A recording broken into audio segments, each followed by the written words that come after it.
بە دوواداچوونی سبەی بۆ کەیسێکی کۆکو ئەوەی کە جەنابەت باست کرد گرنگی خۆی هەیە.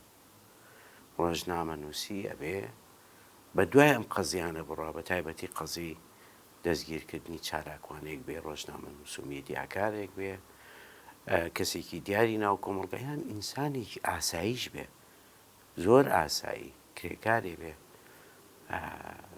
دەستگێڕێک بێ، ئەبێ بە دوواداچوون هەبێ بۆ ئەم کەیسانە.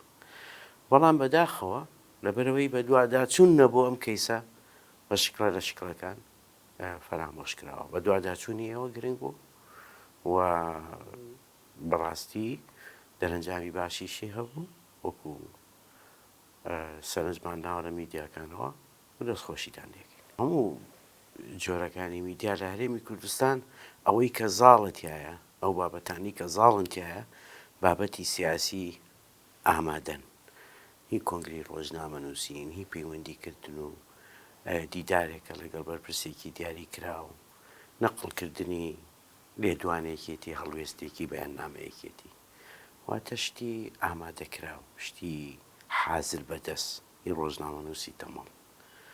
بەڵام ئەوەی کە پەیوەندیدارە بە ڕۆژنامەوانی بە دوواداچوون ئەمە لایەکی، ڕۆژنامەوانی بنکۆڵکاری ئەمە لە لایەکی تر لە هەرێمی کوردستان و لە ناو سەحافەی کوردیە لە ڕاستیە دەگمەنە، زۆر لاوازە.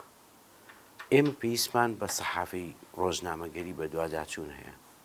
لەم هەرێمی کوردستانە بڵێ هەزارەها لیژنە دروست بووە بۆ سوودانی فڵان وتێر، بۆ کوشتنی فڵان کەس، بۆ گەندەڵی فڵان فەرمانگە، بۆ قەزەیەکی سیاسی دیاریکرا، بۆ هەر قەزیەیەک بێ کە لیژنە دروست بووە. ڕۆژنامەنووسی ئێمە بە دوواداچوونی بۆ هیچ لیژنەیەک نەکردووە تا بزانین دەرەنجامی لیژنەکان چییە. ونەبێ ڕوودا و یەت و ونەبێ بە دوواداچوون نییە.